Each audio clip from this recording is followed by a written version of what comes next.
this year again. Our big title sponsor, Conner Prairie, Indy Premier, Superior Van Mobility, Opportunities for Positive Growth, the law firm of Malone, Jetter and Carson, Outside the Box, Relay Indiana, Insights Consulting, Luna Language Services, and 101 Mobility. I want to please thank them for their generosity. If you could give them a round of applause.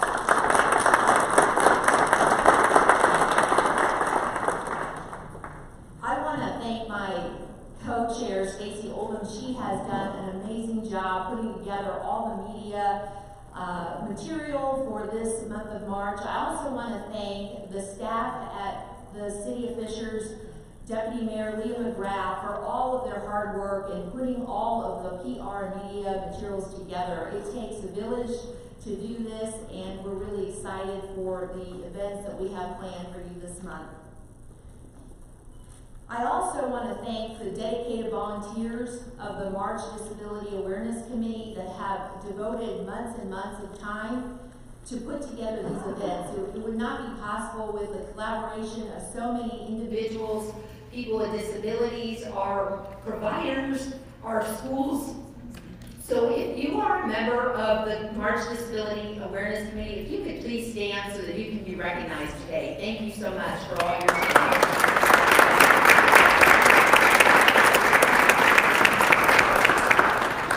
I want to thank the Fishers Arts Council. They have done an amazing job putting together our March Arts Reception next Friday at Conner Prairie. So please, if you can attend, it's going to be an amazing, amazing event. Thank you very much. So this morning, we want to kick off with our proclamation, video proclamation.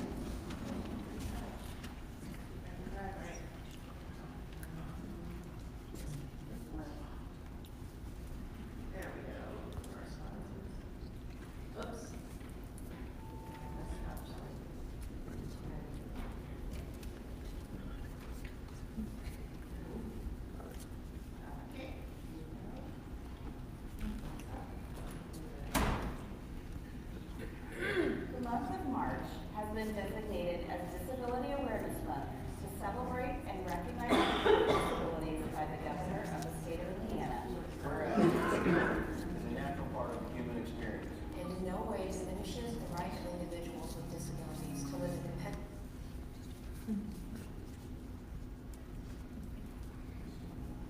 The month of March has been designated as Disability Awareness Month to celebrate and recognize people with disabilities by the Governor of the State of Indiana.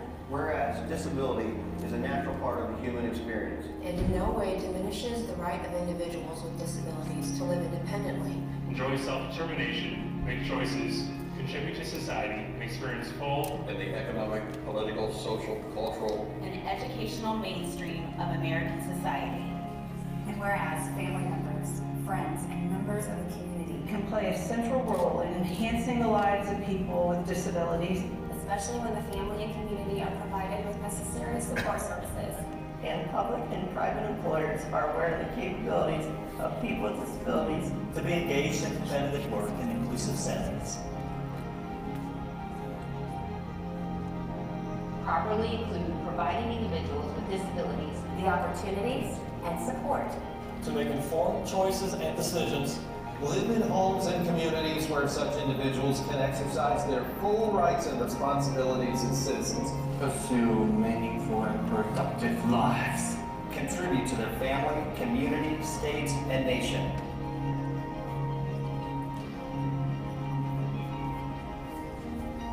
Therefore, I, Scott Pattis, Mayor of the City of Fishers, along with the Honorable City Council, do hereby proclaim the month of March as Disability Awareness Month in the City of Fishers. Furthermore, I encourage the citizens of Fishers to seek counsel and input from any person or group with knowledge and expertise in matters concerning disabilities.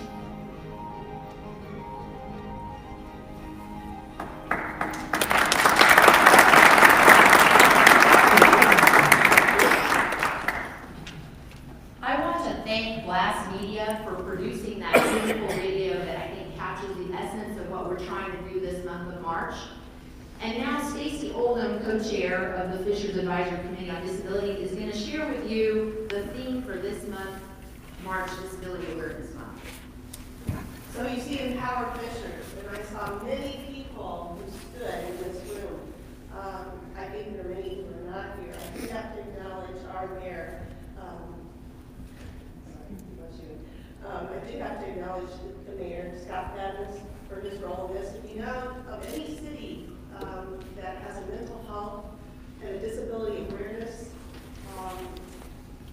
positive outlook, this city is one of very few that do things like this, and it's because of the support of our city council and our mayor that we have these efforts. So empowering means taking action, and there are several of you in this room that have joined us in that effort. Fishers is empowering businesses to hire those with disabilities. We have sessions this month during the month of March that are going to bring about businesses with connection to those who have need for hiring those with disabilities. Fishers is empowering the residents with disabilities, and we've already seen that. Some of them come forward and they've asked our help in different things they've found around the city.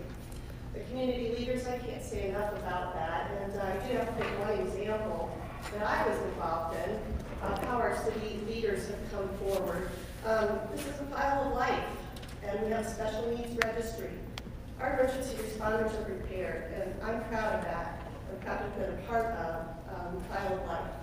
So, how about the educators? Well, today we are live streaming on Facebook, and there's a 6th grade class that's watching us this morning. I want to acknowledge Mr. John and his 6th grade class at Fall Creek Intermediate School. That's what you call empowering, joining us and broadcasting this.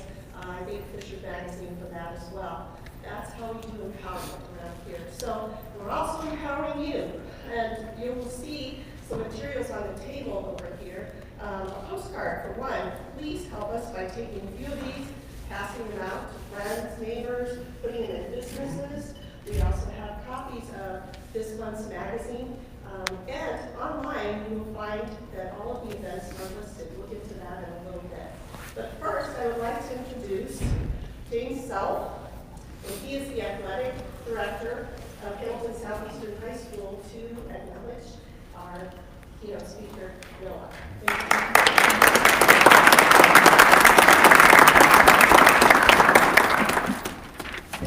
you. Noah is a junior at Hamilton Southeastern High School. He's our school record holder in the 100-meter and 200-meter dash. He is also a member of our school record 400-meter relay team. Mayor Faddis, you couldn't beat him this spring. At last year's state track meet, Noah finished 4th in the 100-meter dash and the 200-meter dash, and Noah anchored the state runner-up 400-meter relay team. In November, Noah was named the U.S. Paralympic High School Athlete of the Year, and he is a 2-time All-American. Noah is legally blind.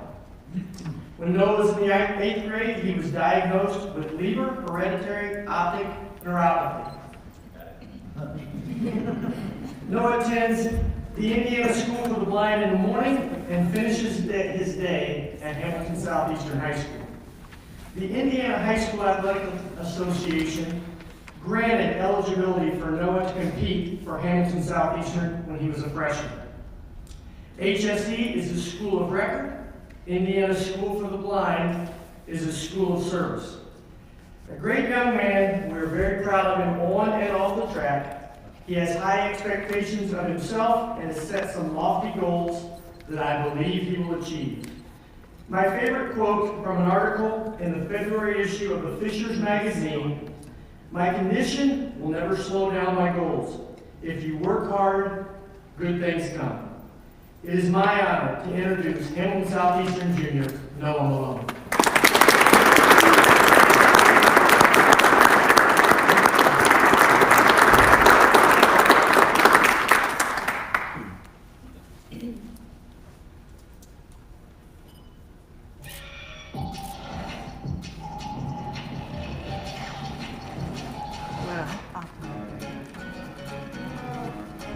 Hey, I'm Noah Malone. I'm 16 years old and I'm from Indiana.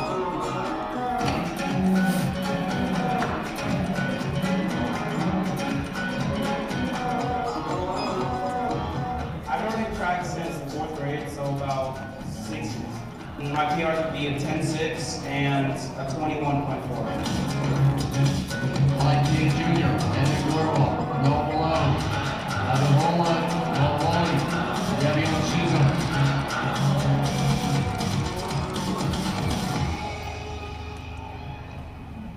Yeah, so I'm legally blind, meaning like, you know, I can't see well, basically, and I can see well enough to like move around and, you know, run track, obviously, but just not well enough to like see small print or small things, details like that.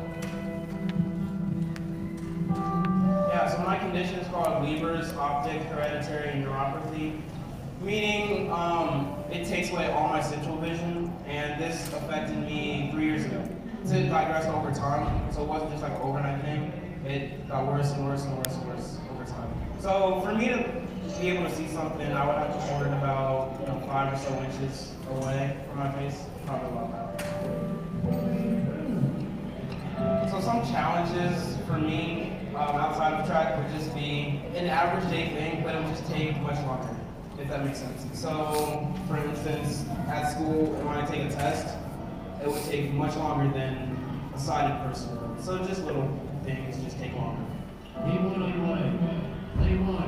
When I'm running, I just see like blurriness, and then until I get to the finish line, about 5 meters, that's when I get to the finish line, about 5 meters away. So I just run. I try not to think about it.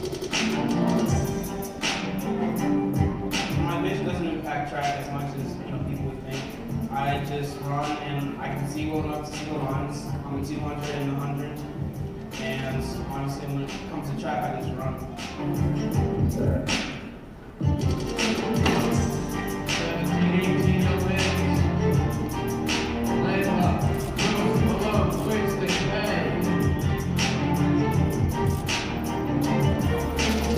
I wasn't always fast. I just started competing on that elite level about 2 years ago. So it feels special, because it hasn't always been like that. And when I lost my vision, I didn't know, if I could compete at that level still.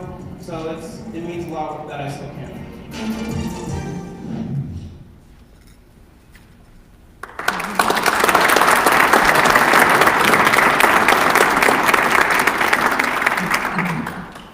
Thank you, Coach Hill, for that final introduction. And I'm happy to be able to have the opportunity to share my story with you guys this morning. And in summer of 2015, I had 20/20 vision. And my first signs of vision loss was actually at a track meet in Jacksonville, Florida. I was just finishing a race, and I went to look at the scoreboard, and I could see my time. It was just a little blurry, and I didn't think much of it. So a few weeks later, the start of 8th grade at Fall Creek Junior High, and it was the first day of school, and I was sitting in English class, and I went to look at the board, and I could not see what the teacher was writing. So I texted my mom in the middle of class, and I was like, I can't see anything, something's wrong. So then later that evening, we went to the eye specialist downtown. So after multiple hours of tests and trials and all this, he diagnosed me with Leber's optic hereditary neuropathy, which is a hereditary eye condition that strips away most of my eye condition, basically my central vision.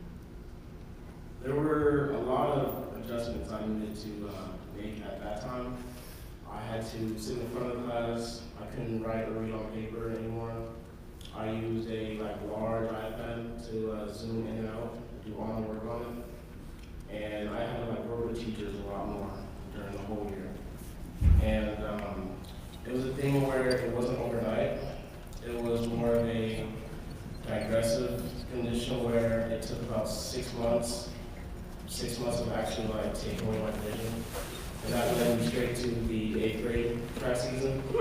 And I remember the first incident I ever had was I was running 200 indoor, and I was just finishing the race, and there was a set of starting blocks on the track, and I did not see them. So I stepped on the block while I was running, I ran on the blocks really, and I fractured my ankle. And I was out for about I was out for about a month, really, with like just rehab and all this, and that was just like the first true incident I remember being visually impaired and trying to run track again. And that just led me to my high school career, where I split my schedule between Indiana School for the Blind and Hamilton Southeastern. And I realized that was actually a very good choice because at the Indiana School for the Blind, I learned more techniques, reading skills, how to get around better, just smaller classes, that type of thing. And I think that made me a better student at HSC because I could just carry all those skills that I learned there and just I brought them over to HSC. And that same year, my freshman year, I broke 2 school records, which it meant a lot to me, one, because I was a freshman. And I didn't know I could still compete at that elite level after losing vision. So it was scary because it was like a learning situation for me. Because that was my first year competing, being vision impaired on a competitive high school level. So it was a lot for me. And then later that same year, actually, I had a technology teacher at the Indiana School for the Blind, and she had a connection with the director of Paralympics, Ms. Kathy Sellers. So then we were on a call, and that was when I was formally introduced to the para awards. And last year in June, we went to Tempe, Arizona for the national team qualifiers, and I qualified to be on the national team. And that was a huge honor because it just means the world to be able to say I represent USA, Team USA as a whole. So that whole experience just made me realize, even though you're still vision impaired, you can still do really special things, on and off the track. And, right now I'm still looking forward and excited to running with HSC and the Paralympics. Our first meet of the season is actually tomorrow at Anderson, of course.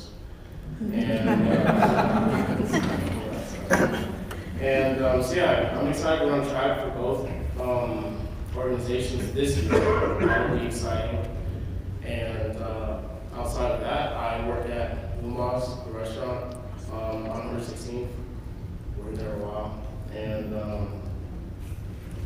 I'm excited. I'm looking forward for my senior year of high school.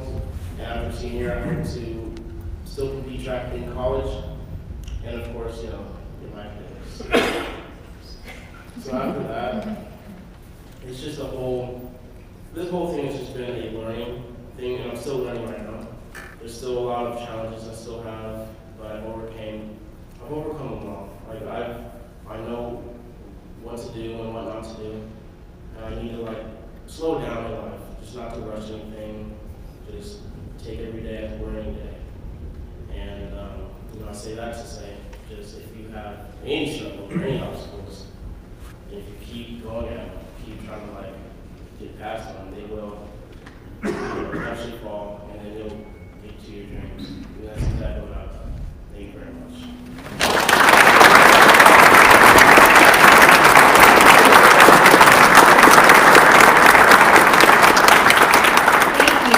For that wonderful, inspirational story. Thank you for representing us at the national level in the Paralympic Games.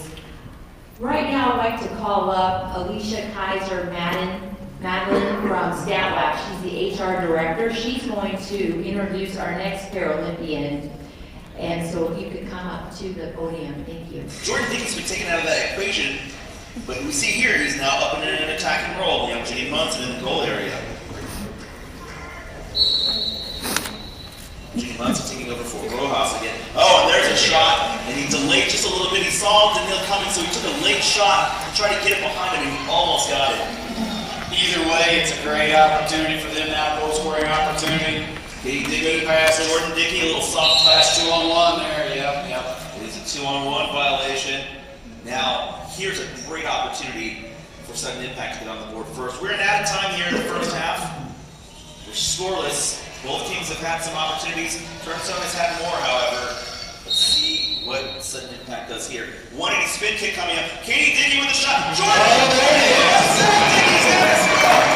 Wow, what a beautiful combination play. The Dickey siblings combined to put the first goal on the board. Let's watch the replay, ladies and gentlemen. Katie Dickey, so you knew the 180 spin kick was coming. What we didn't know was that Jordan Dickey had moved down to tip the ball across the goal area. He was so fast to jump down there.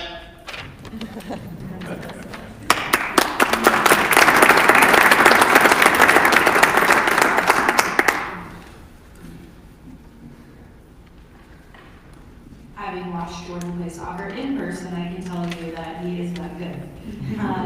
My name is Alicia Malone. I'm an executive vice president at Statwax, which is a local digital advertising agency here in Fishers. We're over in the Forum building, so I've been lucky enough to watch the yard going up as well as have IKEA and Topgolf in our area now. But 2 years ago, our agency decided that we needed to start a new department, and that was going to be focused on some data analytics and data science. But at that time, we didn't have anyone in our company who could do that work. So we said, let's start small and start with an internship. Just one person, see if it would work. And that person was Jordan. So he came in and started adding this service and value to our company that we hadn't had, crunching numbers, doing reporting that our clients needed, most things in a language that I cannot nerd out on, but he can. So we started this work, our clients really started appreciating it. We said, we really have something here. We have something of value that we can offer our clients and our community in that way. So we decided, let's make this permanent. Now, 2 years later, Jordan is the senior data scientist at our company and heads a department. He tells our clients what they need to know. He has direct reports that work with him to do this work. He helps us find new ways to sell our services and bring value to our clients. So he's gone from intern to the head of a department in 2 years, and absolutely none of that work is impacted by the fact that he uses a wheelchair. None of that is impacted by anything except that he uses his brain to make us better. And he is also, in addition to that, we like to say the master of gifts at our office, and I found out last night a pretty good bowler, as he was on my team, and despite being on my team, still beat me, which I'm a little salty about. But when he's not with us, when he's not in the office, he's also an amazing soccer player. As you just saw, he's played for 15 years. Club soccer here in Fishers, but also as a gold and silver medalist for Team USA. And he'll tell you he's probably a little salty about that silver. And we joke with him that he had to learn how to trash talk in French since the French were who beat us. But that's all right, they'll get another chance hopefully when they head to Brazil later this year for some more national soccer. I'm proud to know him personally and professionally, and look forward to what stories he can share with you today.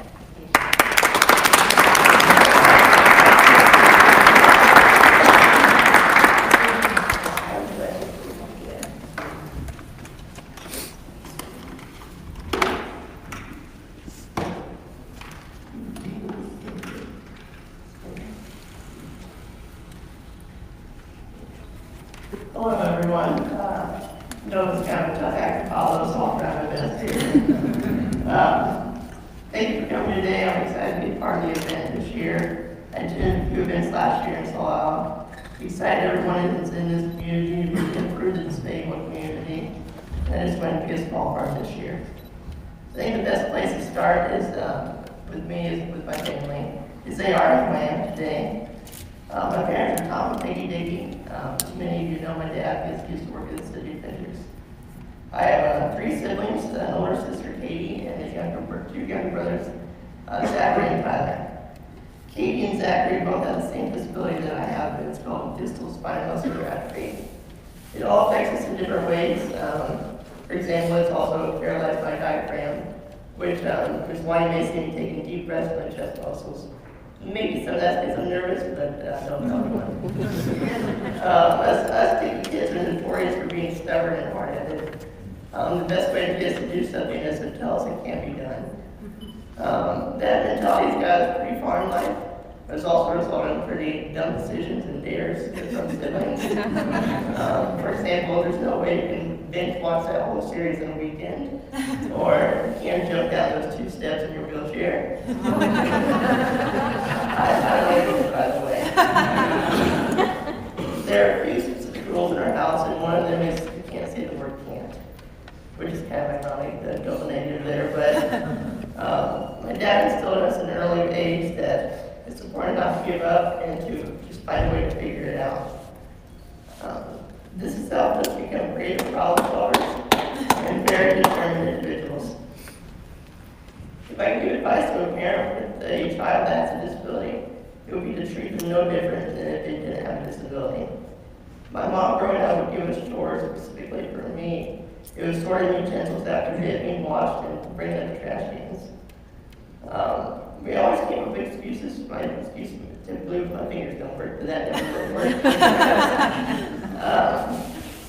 But it was an important life lesson that I needed to learn, and this I needed to figure it out. If nothing's going to be given to you because you have a disability, you need to be experienced in how to use your abilities the best. As of the time, I didn't realize this life lesson is leaving active playing. But thankfully for the station didn't waver. My mom wasn't just teaching life lessons at home, she was making sure I had every opportunity to succeed outside the home as well. Through sheer determination and a little bit of feistiness from her part, she won battles against the school, doctors, and many others to make sure I reached my full potential. We don't have all day, so I'll just leave it at that. Growing up, I was a very shy kid, and still am to this day. You didn't see my inner thoughts. It was subtitles would say internally screaming. As a shy kid, I was supposed to try new things. And when I was 10 years old, my parents found out about power soccer. Power soccer is a sport played by people with disabilities that use wheelchairs, specifically power chairs for mobility. It's played on a basketball court. I didn't want to go for the first time, and I was forced to try it. But right when I rolled on the court for the first time, I fell in love. I never thought growing up I'd have a chance to play sport independently, that is competitive and success is completely dependent on my abilities and my hard work. Since that day over 15 years ago, which is weird to say, I guess I'm getting old, but I can't believe it's been that long. I've gone on to win a few national championships most recently with my club team. RHI set an impact last season. That club you just saw was from the final championship game. As you saw, my siblings were also on that team as well. That's why I think winning was the easy part. I think it's more impressive that we didn't kill each other before the season. I've also competed in international competitions, as Alicia said, for Team USA. With gold in 2011 in Paris, France, and silver in 2017 in Orlando, Florida. I'm hoping to reclaim that title in 2021, and that will be in Australia. Soccer has given me a chance. Soccer has given me a chance to travel the world, and I've also competed and spread the sport in Argentina, and will be participating in a qualifying tournament for the World Cup later this year in Brazil. More important than getting to travel is the people I met through soccer. As a young kid in a wheelchair, I saw teammates and competitors living their lives and thriving with their disability. Through soccer, I gained role models, which can also be spelled R-O-L. Sorry, I said I get a couple of times in there. I gained role models who looked like me and had the same challenges that I had. These individuals were going to college, driving cars, working full-time, living independently, and starting families. Before soccer, I didn't know if this was possible for someone like me. Now looking back, I see how influential these individuals were in my life, and it drives me to be the better person on and off the court. Lastly, I want to talk about my experience finding a job and in the workplace. For my undergraduate studies, I attended Arizona State University out in Tempe, Arizona, where Noah competed. I received my bachelor's degree in sports business, and in hindsight, probably was not business. But I loved it, and I learned a lot. After moving back home upon graduation, I found a difficult time finding employment. In much of the fall, I put myself in my terrible interviewing skills, but I couldn't help but think that many employers couldn't see past my disability. After an unsuccessful job search, I decided to go back to school and get my MBA at the University of Indianapolis. A few few months before graduation, my dad by chance happened to sit on a plane next to Kelly Hendricks, who was the CEO and founder of Statwax. They started talking and learning more about what each other do, and before I knew it, I was going in for a job shadow at Statwax. My dad learned about Statwax, and Kelly described it as a bunch of data nerds. And my dad felt like it fit right in. To this day, I'm not sure if that was an insult or a compliment. After job shadowing, I applied for an internship, and luckily that liked me enough I didn't have to interview. My last semester of graduate school, I entered at Statwax, and upon graduation, accepted a full-time offer as a data scientist. From there, I've grown into my current role as a senior data scientist. On the first day, I remember Kelly introducing me and telling everyone not to cut me any slack, not just in my work, but also making jokes about me. At first, it made me feel awkward, then I realized that was important for him to say and to make the others feel that they could be comfortable around me and that I was there based on merit. Statwax has allowed me to grow as an employee and given me all the resources that I needed to succeed. I'm treated no different than any other employee. Statwax doesn't ignore my disability because it's part of who I am. They acknowledge my disability and realize that I need a few accommodations to be free from my full potential. For example, they've added an automatic door and a microphone to use with voice recognition software. I think it's important for employers to realize that untapped potential in a disabled community. There are many individuals in the disabled community looking for work and a chance to prove themselves, and that was Statwax gave me a chance to do. To go along with the theme for the month, I've been empowered by Statwax to grow as a person and an employee. I must be doing something right because they kept me around for 2 years, even with some of my bad jokes. And that's all I have for today, and thank you for coming out and looking forward to the rest of the events this time.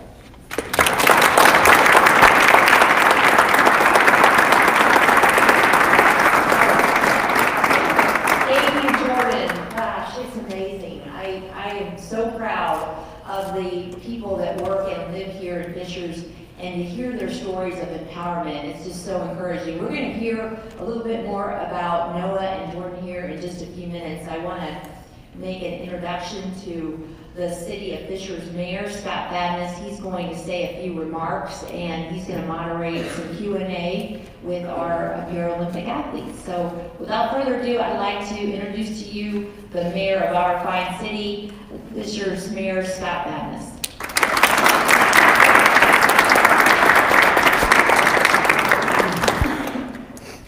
Thank you, Cecilia. Thank you all for being here today. What an extraordinary journey Councilwoman Cecilia Cole has championed over the last, what's it been now, Cecilia, 4 years, 3 years? Yeah. I remember when Cecilia first came into my office and said that she wanted to do something, she wanted to start an initiative to ensure that folks with disabilities had a voice in our community. And to be honest, a little like our mental health initiative, I'm not sure that we had done a whole lot in this regard before that, if I'm being completely honest. And since that time, every year we gain better understanding, we gain better empathy, we learn how to pivot our community in strategic fashion. And the ultimate goal in any community is to create an environment where every individual can reach their potential, whether that's the pursuit of a professional goal or whether that's the pursuit of a family or pursuit of happiness. We want to create that environment that's available to all. And I think each year that we do this initiative, we get better. And I can't, Cecilia and Stacy, I can't thank you guys enough and the entire committee for all that you do and all the staff as well. I'm not going to talk long because I actually want to hear these two talk more. I think all of you want to hear these two talk more, far more than you want to hear me talk. So I have to share a couple memories. So Jordan, your dad sent me a link one time and he said, you got to check this out. My kids are playing overseas in a tournament in soccer. And I do not recall the specific team you were playing, but you were beating them so badly that I thought there was going to be some sort of international incident. Remember that, Eric? I mean, it was bad. So congratulations on that. And Jim, to your point about me not being able to beat Noah, to be fair, at 6'3", 260 pounds, I'm going a long distance from you. So, I might not be able to get you on the 100, but maybe in a mile. So, you two gentlemen have achieved an extraordinary amount. And I want to talk to both of you in your environments that you're currently in and talk a little bit about what that is like and what you can help inform our community around. So Noah, I want to start with you. Yes? Where is the handheld mic? By the keyboard. By the keyboard.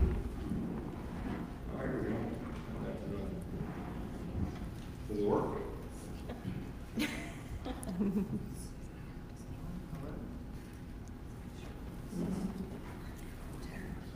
There you go. So Noah, talk about your advice to kids that are in the school system that interact with someone with a disability. How should kids approach the conversation? And when they know that someone maybe has a disability, what's the best approach to have that conversation with someone? When it comes to like you're saying like younger kids. Sure. Okay. I think when it comes to like having a conversation with someone with disabilities, just honestly just treat them the same. Like I wouldn't. Let's just say, for instance, when I was in 4th grade or 5th, and I saw somebody with a disability, I would just try to like treat them the exact same as if they did almost. Like I don't want them to make them feel like an outsider or that they have to act a certain way to feel a certain way. So I mean, my advice for that was just talk with them normally, talk with them like if they were your friend almost. Just I wouldn't make them feel like they have a disability almost. Sure. Now, Jordan, you said something in your comments that I thought was really telling. You talked about how when you got into the workplace, it was important that people recognize the fact that you had a disability and were okay and comfortable having a conversation with you. Can you talk a little bit about the importance of when individuals are around someone with disabilities, how best to approach that conversation and feel comfortable in having that discussion? Yeah, it's a lot like Noah said, just treat them like a normal person, and also recognize they do have a disability and ask if there's anything that can help them, help you, basically. I think staff actually knows that if I'm able to do my job well, I can help them. And they know that I may need extra support or accommodations and other things like that. So it's important to ask, like, what can I help you with? Don't be overbearing about it, but also just look for those opportunities to help and see what we can do. So what's your pet peeve? What annoys you in this whole realm of, this discussion? What are like the things that just really annoy you? Because I know you gotta have the Dickey temper, right? So tell me about it's not necessarily like with my disability, but I just don't like being called buddy. Oh, Yeah. Just watch out for that. Oh, keep that in mind. What about you? What do you think? What are some of the pet peeves around this conversation that really sometimes just get under your skin?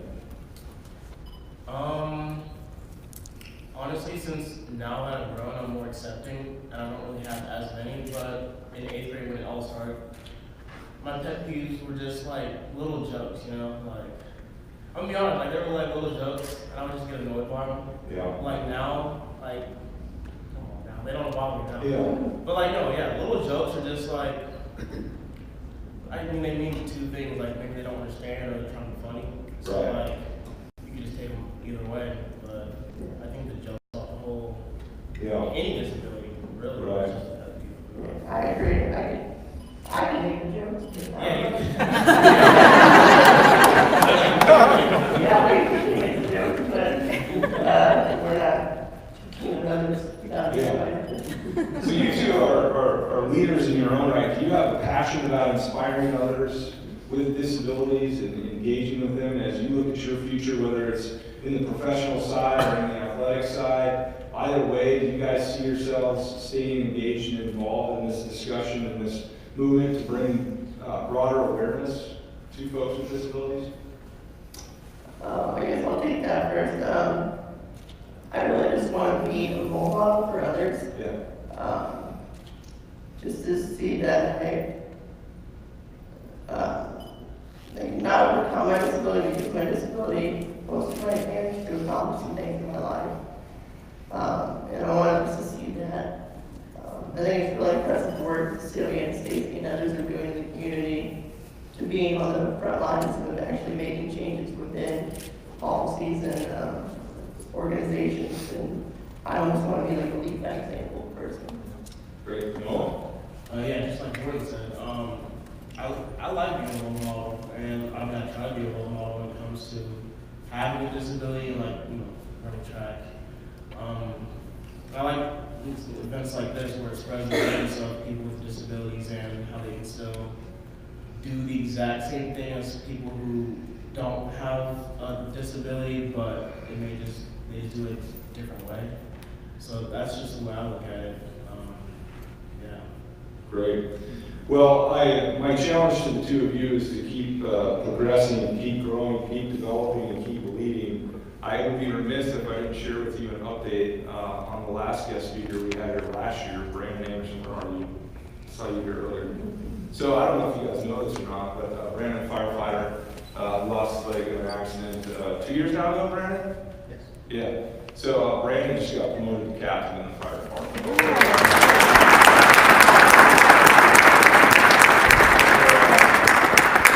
What's amazing, I just look forward to following you guys as you continue to lead productive lives, and hopefully we can be a part of that. And I can tell you, all of you that have been part of this initiative over the last few years, to be honest with you, I can say this on behalf of all the department heads and I think the city council here today, that we got better because of you, because of your conversations, because of your candor, because of your commitment to trying to create a city or an environment where people can reach their full potential. You have informed our public policy. You have helped us set different priorities.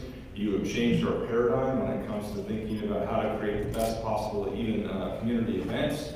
All of that makes us, in whole, in totality, a better community. So thank you for being here today. We'll continue our relationship, and Noah will race out the parking lot. All right.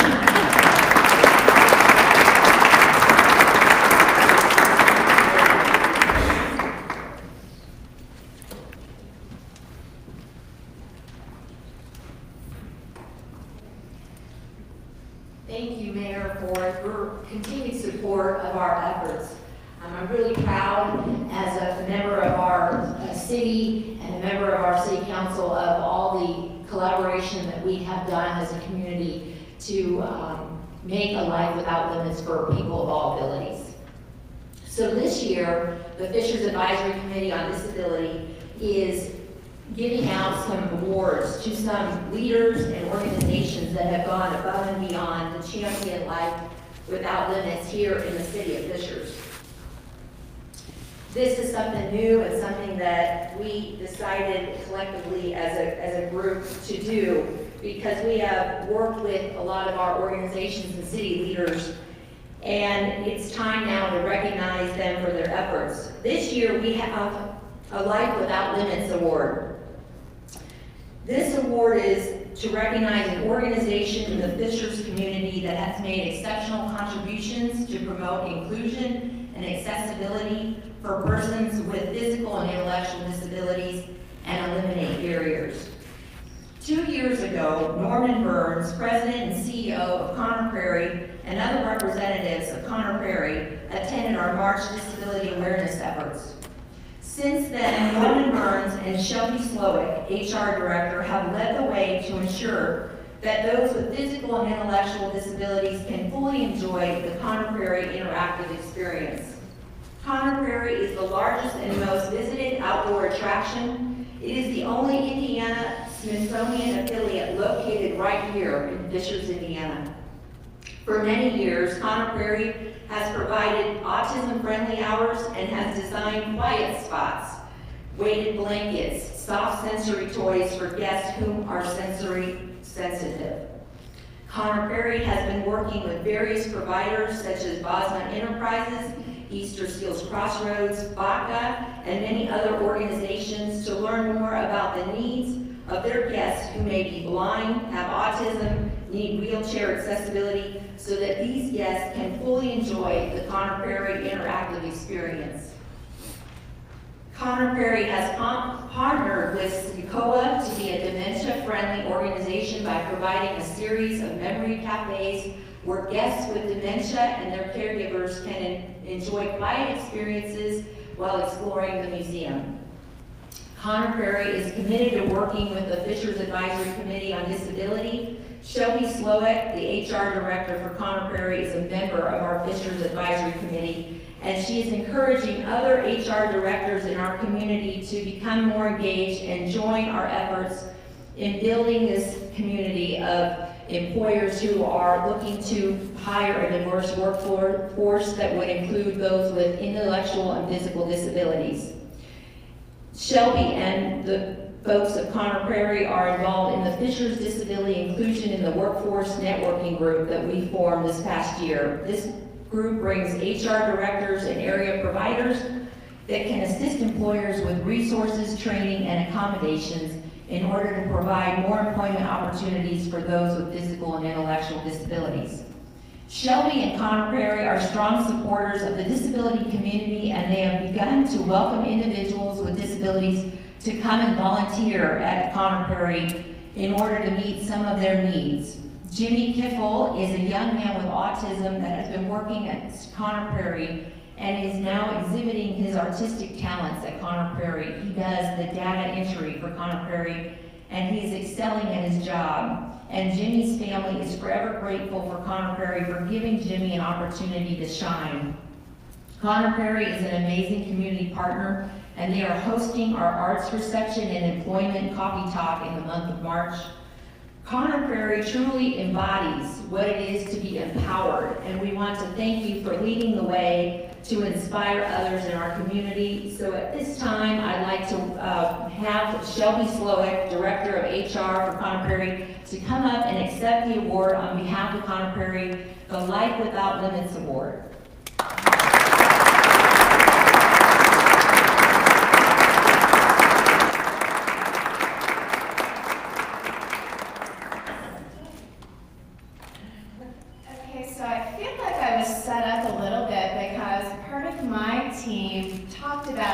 Going to get this award. So this is very unexpected. I feel like an Academy Award winner right now. If anybody watched that. So hopefully I won't go on and on and on, and maybe the music will start playing and I can sit down. But just briefly, Connor Prairie, we find that we are enriched for our involvement, especially these last 2 years, and educated on what we didn't know and all the abilities we have in our community that we want to honor and encourage to come work for Connor Prairie. So as we continue down this path, I think I can speak for Norman Burns, our CEO, is that our executives, along with every single staff member, are definitely in support of anything and everything that we can do to support our community of Fishers, but the wonderful community members that it has. So thank you very much.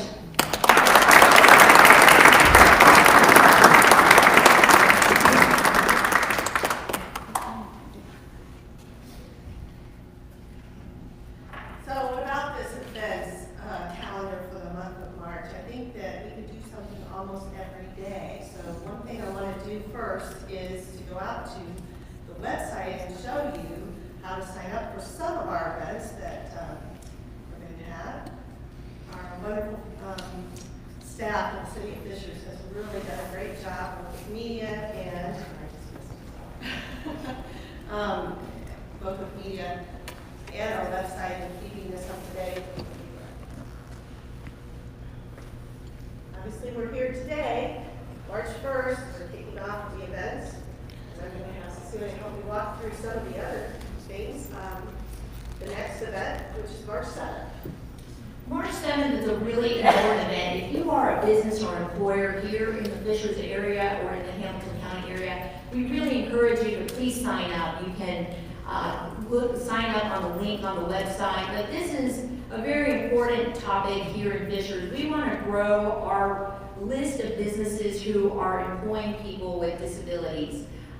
We are adding to that list. You're going to meet a number of different businesses that are already employing people with disabilities. You're going to get to network and learn about breaking down barriers. So that event is going to be at Connor Prairie on March 7th from 8:30 to 10:30. We'll be feeding you breakfast. And the topic is Think Differently, Shifting the Perspective, an integrated conversation about fear, stigma, and assumptions presented by Kathy Bernhardt. She is the Managing Director of Tanger Business Resourcing. Okay. One of the things I'm excited about and working with Conner and Biddy on is March 8th. And if you've never been to one of our art showcases, it's incredible.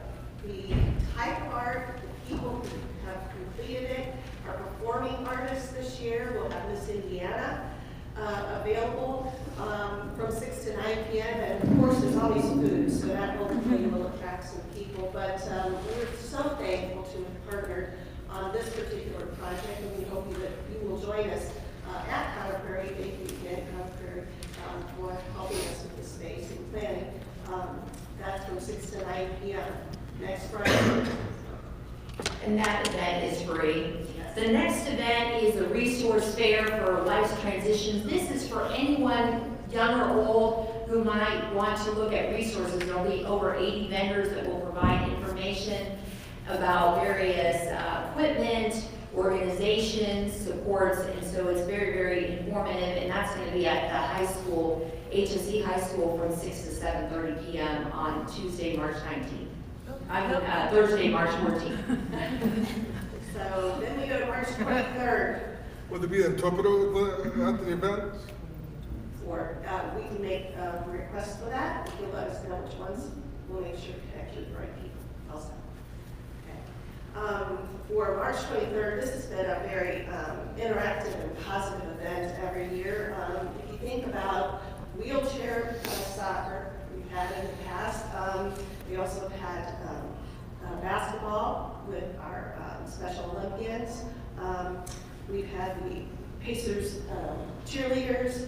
All of those things add up to a fun afternoon showcasing things where you have different disabilities who are, yes, we can. The other thing is that we have a raffle that we will have that day, and usually a lot of different prizes. No cost for the raffle, we just have to take a ticket, and we'll be drawing for some that day. So that's going to be more like a pep rally, an exhibition, and it's going to be a lot of fun. We keep growing that event, and it is free. March 19th, that is a really special event. It's an invitation to the disability community to meet with Mayor Fadness for a breakfast, and it's a discussion of my point of view. So it's an opportunity for the disability community to share their challenges and thoughts from their points of view. It's very informative and very enlightening to the staff and city leaders to try to find out what's on your mind and how we can work together to affect change. And then down in the movie showing of Intelligent Lives, I'll let Cecilia also speak to this one. It does require some registration. We just want to know, even though there's a great big auditorium, who is coming and who might we provide other opportunities to, like this, in educational events. So we'd like to have that registration occur. Just a little bit about So the movie is filmed by an award-winning filmmaker, Dan Habib, and he follows 3 young adults through their challenges as they navigate through high school, college, and the workforce. It's very powerful. The Ball State University is sponsoring that. There's going to be a panel discussion afterwards, and there's childcare provided by the Best Buddies organization, so we really encourage you to come. It's free. It starts at 6:30 at Fishers High School auditorium. Okay, there are many other community events happening. I think we have to thank the Hamilton Southeastern Public Library for all of the things that they're offering. Opportunities to learn ASL, sign language, things like a person coming to help those who have disabilities or who take care of those with disabilities learn how to travel the globe. So if you go out to the Hamilton East Public Library website here, there are several things that you can register for, take a look at throughout the month of March. The other thing that's happening in the library is the dementia-friendly workshops as well, and also a workshop by Dr. Teresa Treat. She's a doctor and mom of a special needs child. She lives here in Fishers. She has a blog and she talks about how do you travel when you have a disability. She's going to offer tips and also try to provide you with information about areas that are accessible within our Indiana state and where you could go to travel and have fun and where you can go outside of the United States to travel. So that event is March 18th from 6:30 to 7:30 at the Hamilton East Public Library. So check the website for more information. But most importantly, we just want to thank everybody for coming today. The buttons that we have on are made by the life skills kids from HSC schools. We're going to be wearing them all month long, and we encourage you to ask the people that have the buttons, you know, how can I be more empowered? How can I learn about disabilities? How can I learn about employing people with disabilities or accessibility? How can I get involved? So we're encouraging you all month long to say, yes, I can get involved, I can be empowered and inspired. And so we hope that you've been inspired today to join this movement. And we want to leave you with a really powerful video to end your morning, and we thank you for being here today.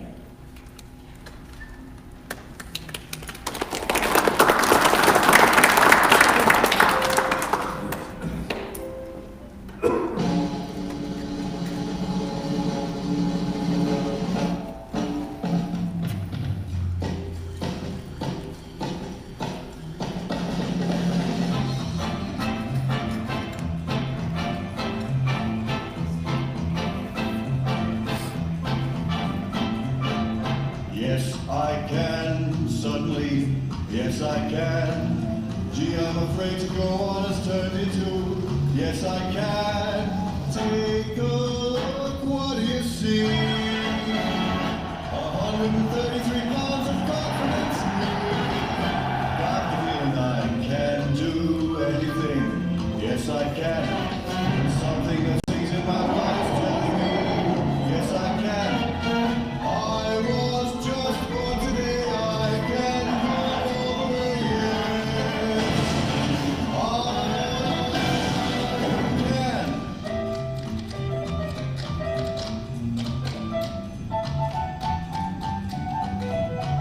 I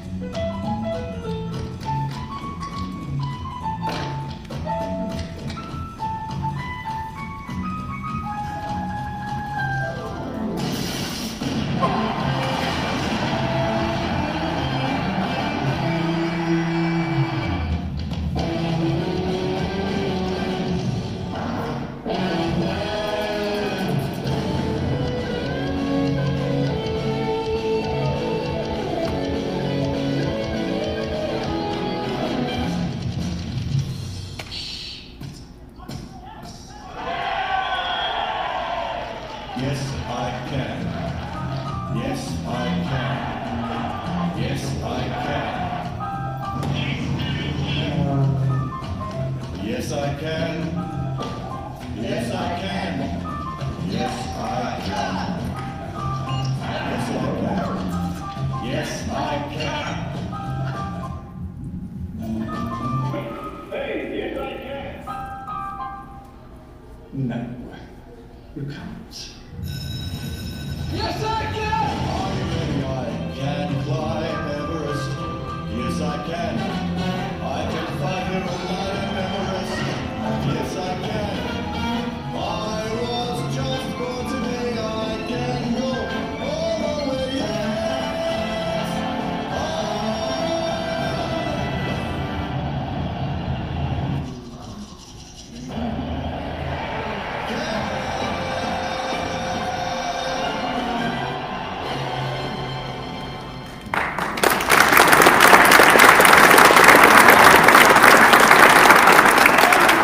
That is an amazing video, and I hope it left you inspired about what we're doing this month of March.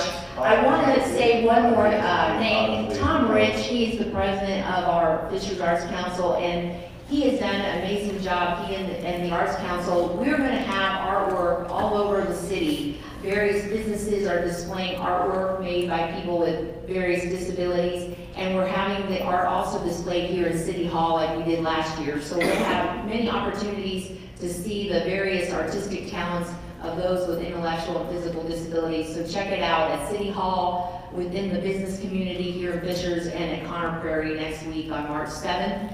And for those of you that are listening that have a Best Buddy, all of these events are open for the Best Buddies to come and participate in, so we encourage all of you to come and join us this month of March. So thank you very much for coming.